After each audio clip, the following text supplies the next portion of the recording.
Bonjour, bonjour à toutes et à tous. Bon, pour cette thématique des étoiles vous parle, nous allons aller frapper chez Jacques Christian Roy pour lui demander ses lumières en ce qui concerne la thématique du jour. Bonjour Jacques Christian Roy. Bonjour Sophia, bonjour à tous, salut vos âmes. Comment vas-tu? Je vais toujours bien, puisque je ne m'occupe pas des affaires des autres s'ils ne me le demandent pas. Je ne les laisse pas s'occuper de mes affaires si je leur en donne pas l'autorisation, autrement dit si je leur demande pas. Et à partir de là, j'ai donc éliminé toutes les illusions de croire que je peux servir à autrui qui n'est pas demandeur. Alors je vois que tu vas bien parce que tu es en manche courte. Ah oui, tout à fait. Alors que moi je suis en gilet. Le soleil qu'il y a derrière, même si à la météo ils disent ciel gris, il y a un microclimat ici, alors c'est merveilleux.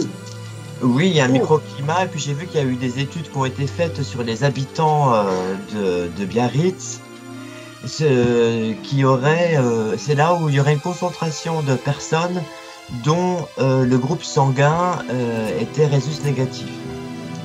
Alors je ne sais pas ce qu'il est rhésus négatif, positif, modéré, excessif.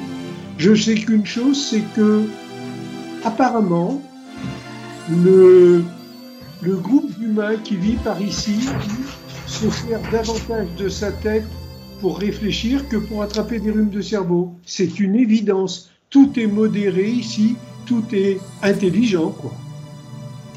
Oui, tout à fait. Bon, alors Jacques, si tu le veux bien aujourd'hui, nous avions pensé à la thématique quelle est la différence entre l'ambition et l'arrivisme. Alors la frontière justement par rapport à Biarritz, elle n'est pas loin, c'est l'Espagne à 13 km. Et maintenant la différence entre l'arrivisme et l'ambition, c'est que simplement le futur n'est interdit à personne. Donc il est normal, il est nécessaire d'avoir de l'ambition.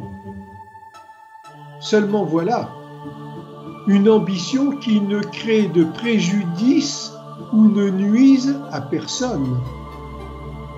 Alors c'est très délicat, parce que cela demande obligatoirement le besoin de communiquer. Si j'ai une ambition de faire quelque chose, la première pensée que je dois avoir, c'est est-ce que cela va gêner telle ou telle personne qui correspond aussi à ce genre d'ambition ou qui est sur le même but d'ambition, etc. Je vais aller leur en parler en disant j'aimerais faire ceci comme cela ou je vais faire cela. J'ai pas besoin de rentrer dans les grands détails. Qu'est-ce que vous en pensez ? Cela signifie simplement qu'à travers l'ambition, déjà je vais mettre en valeur mes auditeurs, mes correspondants, en tout cas toutes les personnes qui sont sur la même visée, la même ambition, le même but à atteindre. Je voudrais faire par exemple de la politique, j'irai voir des personnes qui sont déjà en politique en leur disant est-ce que je peux faire de la politique, sachant que je vais apprendre tous les coups foireux, malhonnêtes que la majorité des politiques font en cachette, et je vais devoir devenir comme vous, menteur, ou est-ce que je vais pouvoir parler librement? Est-ce que je vais pouvoir être honnête? Tu vois, ça c'est une ambition qui va tenir compte de la vie des autres. Alors donc l'arrivisme pour toi, il faut forcément, la frontière c'est justement l'honnêteté. Eh bien entendu, si j'ai commencé comme ça, c'est bien pour faire voir que à l'envers, à l'inverse, l'arriviste, il arrive avec ses gros sabots et tous les tours, les contours, vous connaissez la fin de la phrase, qu'il va pouvoir faire pour arriver à son but, il va le faire. Rien ne l'arrête l'arriviste, puisqu'un arriviste est un matérialiste.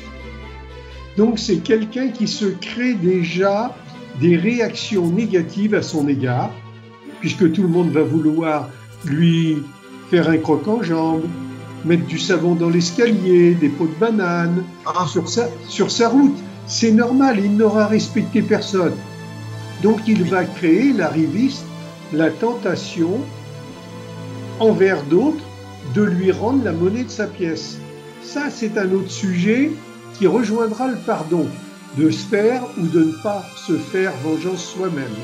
Pour l'instant, l'arriviste est donc, d'une façon très courte, un être de peu de scrupules. C'est pour ça que vous m'avez entendu dire dans des tas de vidéos très récentes encore, et même depuis plusieurs années, vous m'avez entendu dire « Attention, nous avons une liberté totale sur cette terre, à condition de ne créer de préjudice à personne. Sinon, cela veut dire que l'on va s'attirer des retours de bâton. C'est le fameux « ne jugez pas si vous ne voulez pas être jugé, ne volez pas si vous ne voulez pas être volé, ne mentez, etc., etc. » à appliquer avec rigueur envers soi-même. Et d'un autre côté, à l'inverse, il y a faites ce que vous avez envie de faire, comme vous voulez le faire, en ne prenant aucune attention, en ne prêtant aucune attention à autrui. Encore une fois, ça c'est le propre des êtres peu éveillés, des matérialistes. Un matérialiste ne recule devant rien.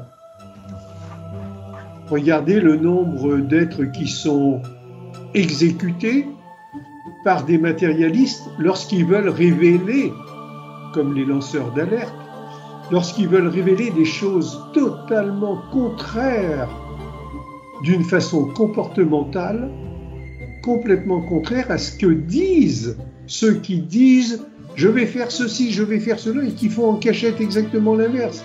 D'où les détournements d'argent, les mensonges, les vols, le fait de se servir des forces, je vais dire, sombres, d'êtres qui ne reculent devant rien parce qu'ils ont une arme et qui, pour servir les dirigeants, deviennent des assassins alors qu'ils s'étaient engagés pour servir. Voilà, tout ça, c'est de l'opportunisme par rapport au fait d'avoir des ambitions. Alors, en l'occurrence... Il n'y a pas de spirituel, il n'y a pas beaucoup de spirituel dans tout ça. Jusqu'à maintenant, non. Nous rentrons dans l'ère du Verseau. Attention, je vous ai parlé il y a 2 ou 3 ou 4 vidéos en arrière, enfin il y a moins de 3 mois, je vous ai parlé de conquérant, de conquête, être dans une quête, pas de combattant, pas de combattre, de conquête, de conquérant. Ça n'a pas le même sens.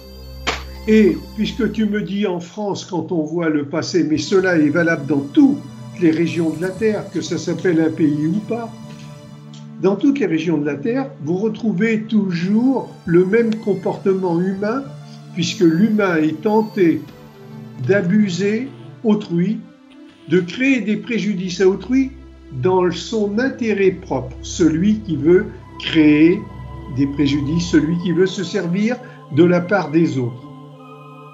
Et face à tout ça, jusqu'à maintenant, il n'y avait rien. Il n'y avait qu'une chose qui était possible, qu'ils ont utilisée à outrance, c'est la non-communication. Autrement dit, on faisait taire ceux qui voulaient parler.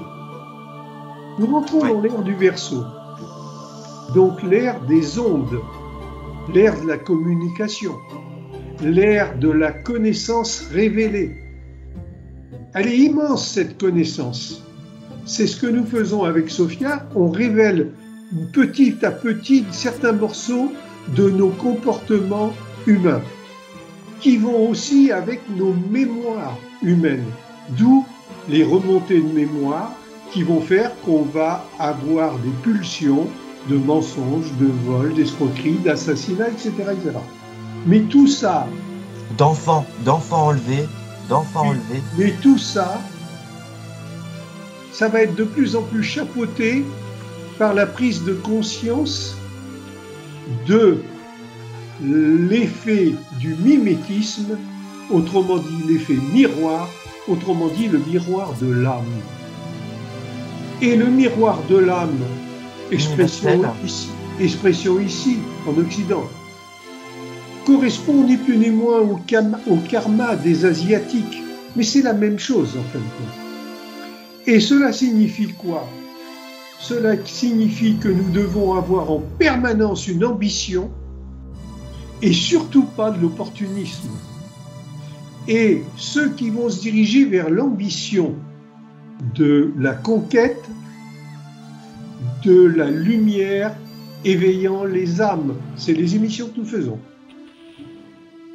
Ceux qui vont se diriger vers cela vont être de plus en plus équilibrés psycho-émotionnellement et psycho-affectivement. Les autres, qui trouvent ça ridicule, ils ont le droit. Il faut bien qu'ils fassent leur expérience d'aller se brûler à la matière. Ils continuent à mentir, voler, escroquer, et ils vont être de plus en plus en souffrance. Parce qu'il y a une maladie qui est puissamment merveilleuse pour ceux qui ne respectent pas les lois spirituelles. Et cette maladie, c'est la peur. Ah oui. Et la peur, elle ne se traite pas avec des vaccins, avec de la crème, avec des bougies, avec ceci, avec cela, avec les prières dans des lieux soi-disant sacrés. Non, la peur, elle gagne tout le monde. Et ça, c'est très amusant à voir. Alors, et la peur n'évite pas le danger. Les émissions que nous faisons par rapport à l'ambition, là, aujourd'hui, ou à l'opportunisme, c'est comme si, Sophia, tu m'avais dit, pourrais-tu nous parler de la Lune et du Soleil? Ça veut dire qu'il y en a un qui est la lumière et l'autre qui est un pâle reflet du Soleil. Mais un pâle reflet, ce n'est pas la lumière, c'est un pâle reflet. C'est un reflet qui est à moitié éteint. Donc il vaut mieux faire le culte de la lumière, il vaut mieux faire le culte du Soleil que le culte de simplement, excusez-moi, le téléphone sonne et quelqu'un va répondre. Il vaut mieux faire le culte de la lumière. C'est pour ça que quand vous allez sur le site Jacques-Christian Roy, c'est moi. Ah, c'est drôle à dire comme ça. Bon. Amenhotep, Amenhotep. Bon, alors Amenhotep, si tu veux, j'espère que c'est correct hein, comme vous. Bon, vous voyez Jacques-Christian Roy et vous voyez marqué Sine Sol Nihil, ce qui signifie sans soleil, rien. Le soleil, c'est la lumière. Donc, comme nous sommes rentrés dans cette ère du Verseau, petit à petit, la révélation des connaissances de l'esprit vont vous être apportées. Pas données, vous êtes apportées. Les émissions que nous faisons avec Sophia, nous vous apportons quelque chose. Vous prenez ou vous ne prenez pas. Ces émissions vont réveiller de plus en plus la conscience et vous faire vous éloigner de plus en plus de l'opportunisme pour servir l'ambition de la conquête, de la communion des parts d'esprit. Nous ne sommes pas des esprits, nous sommes des morceaux d'esprit. L'esprit est autour de nous en permanence. Faut-il pouvoir le capter? Mais on ne le capte pas parce qu'on le veut, on le capte parce qu'on le mérite. Autrement dit, ce que vous appelez les guides spirituels, ce que moi j'appelle l'énergie intelligente, dans laquelle on baigne en permanence en étant sur cette terre, vient vers nous quand nous nous sommes élevés vers elle. Ce qui est très différent. On n'a pas à chercher à devenir un guide. Oui, et on puis, est il faut se rappeler aussi, Jacques, que nos cellules ont une mémoire. Et quelqu'un qui se dit « j'y arriverai pas dans la vie, j'y arriverai pas, j'y arriverai pas, j'y arriverai pas, mon seul moyen c'est de marcher sur la tête des autres », il va se persuader de ça et du coup il va en créer des choses très négatives. Alors, en l'occurrence, eh bien, tout ça va nous amener, comme je vous le dis, à normalement une quête dans une ambition positive. Ça s'appelle une communion. Et une communion, ça se fait pas parce qu'on se donne la main et qu'on chante. Frère Jacques, dormez-vous? Non, non, frère Jacques, il dort pas du tout. Je suis frère Jacques. Réveillez-vous. C'est mon prénom. C'est réveillez-vous plutôt. Oui. Donc si je ne dors pas, j'éveille. Je sonne les matines, je sonne les réveils, sans arrêt, sans arrêt. Si vous demandez cela, peu importe qui je suis, peu importe pour qui vous me prenez, si vous réfléchissez, vous allez voir que ce que je vous propose comme communion, c'est ni plus ni moins une meilleure gestion de vous-même et de par là même de nous tous. Et c'est là que tous, quand je vous dis que le mot Dieu ne veut rien dire, c'est là que vous allez prendre conscience que par contre le mot vide, qui est l'anagramme de Dieu, ou l'effet miroir du mot Dieu, que le mot vide est un mot qu'il faut comprendre comme étant la représentation des enfants que nous sommes. Or, les enfants, pour devenir adultes, doivent se remplir de connaissances. Et ces connaissances vont nous faire être Dieu, à nous tous, parce que nous aurons, à ce moment-là, rejoint, ni plus ni moins, l'âme divine, dont nous sommes tous habités par petites parties, à l'occurrence, à l'heure actuelle, 8 milliards. Reconnecter, c'est une reconnexion d'âme. Une reconnaissance, une reconnexion universelle. Unie vers le ciel, tout à fait, universelle.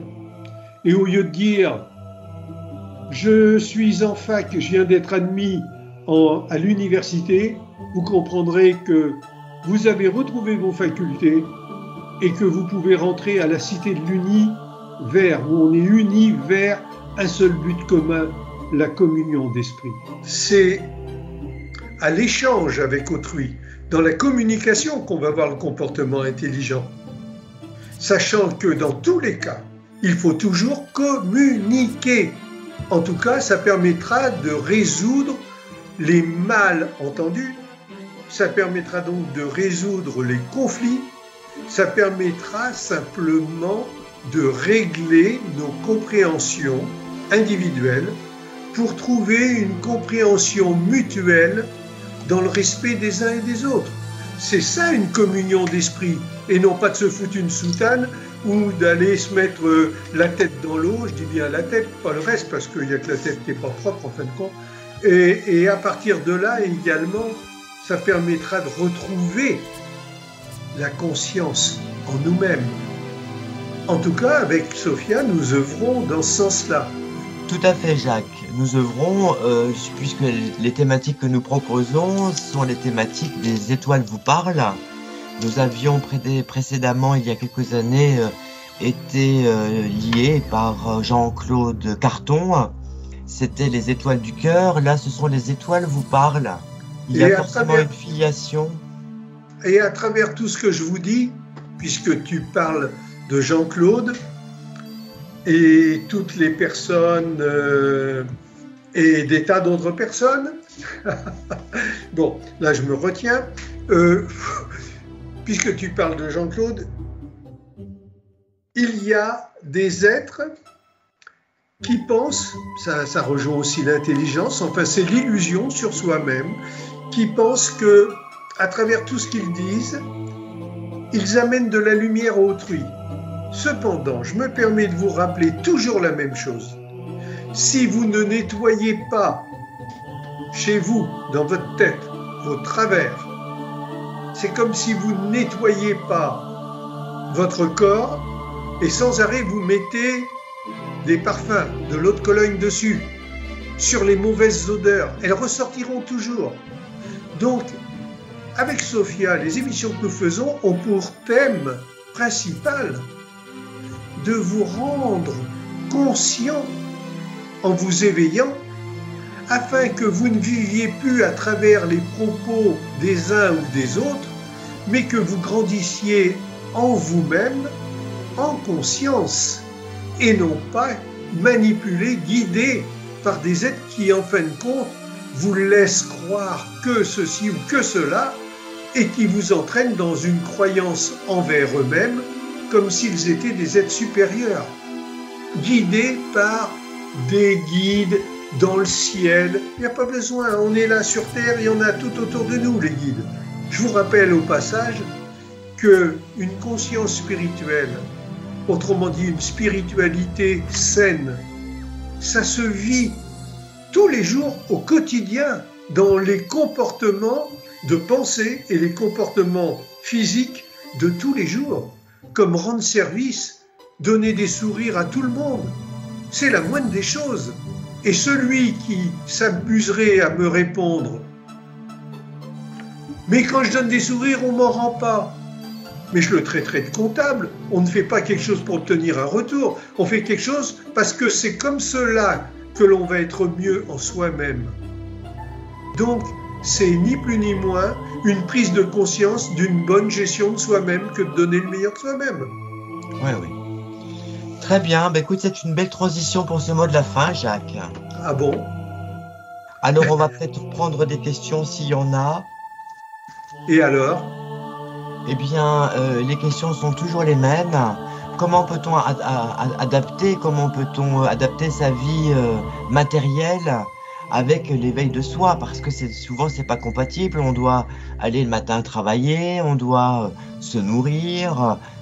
Et je dirais que les gens font un grand amalgame, je me rends compte, entre la spiritualité. Ils confondent un petit peu spiritualité et religion. C'est pas du tout une religion, c'est plutôt une philosophie, c'est plutôt un mode de pensée.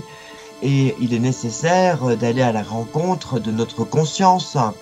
Je me permets de vous rappeler ceci, c'est que il est une évidence, un constat, que les mains qui aident sont beaucoup plus fortes, riches que les bouches, la bouche qui prie, le verbe prier. Il n'y a pas besoin de prier, il suffit de passer à l'action. Tout à fait. Eh bien, on invite nos chers téléspectateurs, nos chers internautes en tout cas, à suivre tes conseils, Jacques, à s'unir main dans la main. C'est la seule condition, c'est la seule résultante, je dirais, à tous nos maux du quotidien, puisque nous sommes présentement sur cette terre pour prendre conscience de qui nous sommes, force, énergie, puissance, et que nous devons nous reconnecter les uns aux autres. Exactement. Je remuais la tête en t'écoutant parce que c'est exactement ça. Et je remuais la tête comme ça et en même temps je me voyais dans le petit écran de mon ordinateur et je me disais tout le monde va penser que j'ai un problème neurologique. Non, pas du tout. Bon, en tout cas, je vous souhaite à tous de comprendre que la meilleure gestion de soi-même, c'est de se faire du bien et de faire du bien à autrui. Et si lorsque vous voulez vous faire du bien, ça passe par un préjudice à autrui, arrêtez-vous immédiatement, vous allez le payer très cher. Et ne croyez pas que pas vu, pas pris. Il y a toujours un œil au-dessus de nous qui nous voit. Et il ne s'appelle pas Caïn ou autrement. C'est ni plus ni moins notre conscience qui doit être en permanence équilibrée, et lorsque l'on ne marche pas droit, elle est déséquilibrée. C'est nos mémoires, c'est notre karma. Et c'est ce qui est en train de se passer en ce moment sur notre planète. On est en train d'être, notre planète est tellement attaquée qu'elle est en train de réagir pour réajuster ses forces. Eh bien, nous devons prendre l'exemple sur la nature, réajuster nos forces, pour mieux les diriger, puisque nous sommes justement dans cette ère du Verseau. C'est la Terra Nova, la Terre Nouvelle, qui nous attend, bras ouverts, pour vivre justement quelque chose de transcendant, quelque chose de nouveau, et qui est en train de naître dans chacun de nous. La graine est semée, à nous de la faire éclore. En ce qui me concerne, je vous attends, les bras grands ouverts, simplement pour vous dire bienvenue dans un chemin d'élévation de notre âme. Donc, sine sol nihil, sans lumière rien, donc cherchons la lumière ensemble. À Parfait, bientôt Jacques. les amis. Merci à toi, merci à vous, chers amis. N'hésitez pas à mettre un petit pouce bleu pour nous dire que vous avez aimé ou pas du tout, en tout cas pour vous exprimer. Les commentaires sont acceptés, soyez respectueux les uns envers les autres. Et puis on se dit à bientôt pour vos nouvelles à travers les étoiles vous parlent. Merci beaucoup, à bientôt. Au revoir à tous, merci.